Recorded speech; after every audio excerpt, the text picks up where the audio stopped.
Hey guys, it's Jessica, and today I'm going to share with you 5 luxury high-end products that I was incredibly disappointed in. Products that they're expensive, you'd think they're going to perform a certain way and they didn't, or there was something else about them that was just disappointing, underwhelming. So let's go ahead and get into it. So first thing, this is a foundation that so many people here on YouTube rave about, and I don't understand it.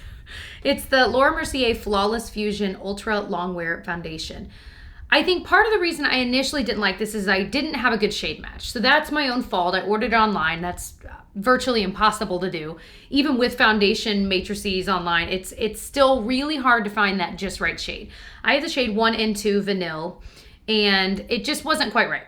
But that aside, I used it quite a few times, and I just felt like this sat on top of my skin. Like I would try it with a brush, with a beauty blender, with my fingers, anything. It didn't matter the primer I was using with it or no primer. It just sat on top of my skin. Now, one thing you should know is that I've got normal, sometimes dry skin. So most foundations I can get to work unless they're super de-duper drying. This one was just this weird, I don't really know how to explain it. Like it had high coverage. You can see how wrong that color is. I just feel like their whole shade range is very yellow, which doesn't work for many of us. But, that aside, the formula, it was high coverage, but it didn't look good. And for me, I'm really into skin-like foundations. And if it doesn't look at least somewhat like skin, I have to take it off my face. Like it makes me crazy. So there were a few days where I tried this and I would look in the mirror throughout the day and just gag because my skin looked terrible. It would emphasize all of my dry spots, any wrinkles I had. I mean, everything was emphasized with this. So yes, it might have evened out any, freckles I might have had, sure, but at what cost? You know what I mean? When your skin just looks that crazy, it's like, I don't know. So if you love it, props to you. You found a way to make it work, or that just your skin, it really reacts well with your skin, but it just did not with mine. And I don't get it. On the same vein, this is the YSL All Hours Primer. This you kind of shake up. It's got an SPF of 18. So it's kind of a squeezy thing. It's a very, very liquidy primer, weirdly liquidy. And I just felt like it didn't do anything for my skin. It didn't prolong the wear of the foundation. And again, I used it with many different kinds. It didn't prolong the wear. It didn't fill my pores. It didn't add really a glow factor, and it's not even a super high SPF, so it kind of didn't really do anything. It's not super moisturizing. I just felt like I would slather this on and then look in the mirror and be like, ugh. So I'd put foundation on top and it just didn't do anything. So I felt like not only is this a waste of time and a waste of a step, but it's a huge waste of money because this is not cheap. So I will say I haven't tried it with the YSL All Hours foundation because that doesn't sound like a foundation I'd like. I've just never tried it. But I think the fact I've tried this with 6 different foundations and it's never worked with any of them. I mean, I think at some point it's just the primer's fault. And in that case, I feel like it's just the primer's fault. Next thing I was super disappointed in is the Charlotte Tilbury Quad, specifically the one in the vintage vamp.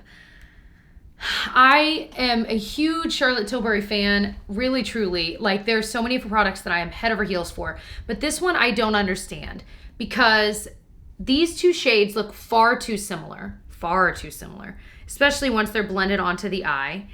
And then, so there those are. So the shimmery shade is really pretty, but then the gold is like this really thin glitter veil, if you will. So you can see it right there, kind of blended out. And it's meant to be a shadow topper, I've learned, but it just doesn't really do much. Even by way of topping a shadow, it doesn't really add that extra something that I hoped it would, especially in the videos I've seen of Charlotte Tilbury putting I don't know. I was very, very, very underwhelmed by this. I felt like the mattes were nice, but again, they look so similar, especially once you blend them onto the eye. So I felt like there wasn't really anything I could do with this palette. So, I don't know, very, very disappointing. I also, Charlotte Tilbury's packaging is gorgeous, but I felt very underwhelmed by this packaging here. I felt like this felt cheap. This is nice, but the rest of it just kind of felt cheap. So I don't know. It surprised me considering how high quality the other products of hers I've tried were. So if there's a quad of hers that you think is worth the money, please let us know down below, because I'd be maybe willing to try another one in case this is just one that's not a good one. Let us know. This next disappointment is from Flush Beauty. If you have seen my I tried Flush Beauty so you don't have to video, I will link it below. I tried a ton of their products from their line. Flush Beauty is a newer makeup line that is being sold at Ulta, and it was made by Revlon basically to be more of a high-end brand, high-end. Except for I was very underwhelmed by a lot of their products. I did find some that I liked, so if you're interested in that, definitely check out the video, because there are some that I think are worth it, but a lot of them were very underwhelming. But the thing that upset me the most is this. The foundation's okay. It's a foundation stick. The name for it is something gross, like thick, I don't even remember. It's like flesh, something thick stick. It's something gross. Anyway, but the amount of product is what makes me mad. This is right around 20 bucks, and that's all you get. That's it. That's the bottom of it right there. Are you kidding me? Like, that's it. That's sickening to me. That's sickening to me.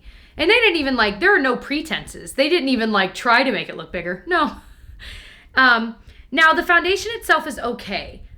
I can tell you right now, the makeup, I actually have what I have on my face. The Makeup Revolution foundation sticks, I don't think these are like the most flawless on your skin. I think they can emphasize certain parts of your face, but I was still really pleasantly surprised by this. This is way better and way cheaper than the Flush one. The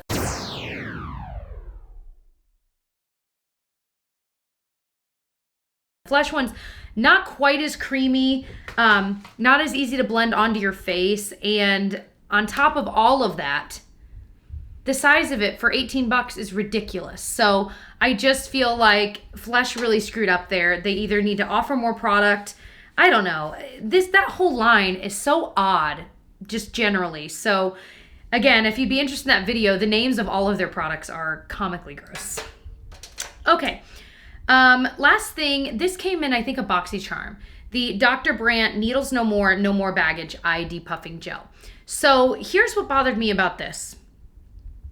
This says that you can use it alone or under makeup. So I'm like, perfect in the morning when my eyes are tired. I'm gonna get this out. I'm gonna pat it on my under eye. It's gonna work its magic while I maybe do something else, and then I'll be ready to put makeup on top. No.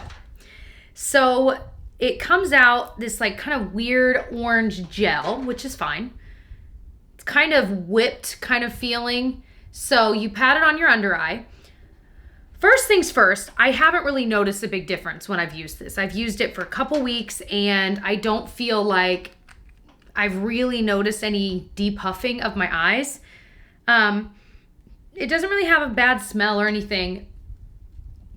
But when you put it on and you try to put any kind of makeup on top of it, it pills up like crazy. No matter how, like if I'm just like patting the product on top of it with a sponge, my finger, no matter how gentle I am, no matter how long I let it dry, no matter what, it pills up. And so I'm like, why would they even claim that? If it doesn't work well under makeup, then just don't say to use it under, just say use it alone. Like maybe use it at night or, you know, whatever. But it was just one of those things that I was like, why would they actually put that claim? Yeah, use it alone or under makeup, when it really does not. It hasn't worked under concealer, under foundation, under powder.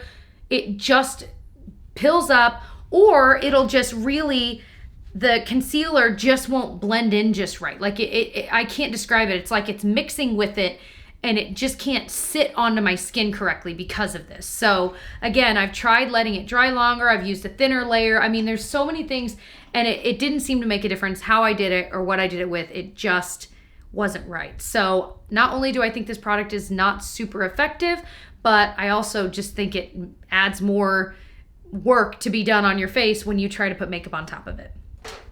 And I don't think that's a cheap product. So I hope you enjoyed this 5 disappointing products video. I like sharing products that aren't working for me because that's my job, to show you what's great out there, but also what I maybe think is not so great, especially in the realm of expensive things. When, you know, that's your hard-earned money. You don't want to go spend $50 on a primer that is not going to work, or it's not really going to do anything. Why not spend that on something that's amazing? So if you enjoy this kind of video, let me know by giving it a thumbs up. I hope that you'll subscribe before you leave, and I'll see you guys in my next one. Bye.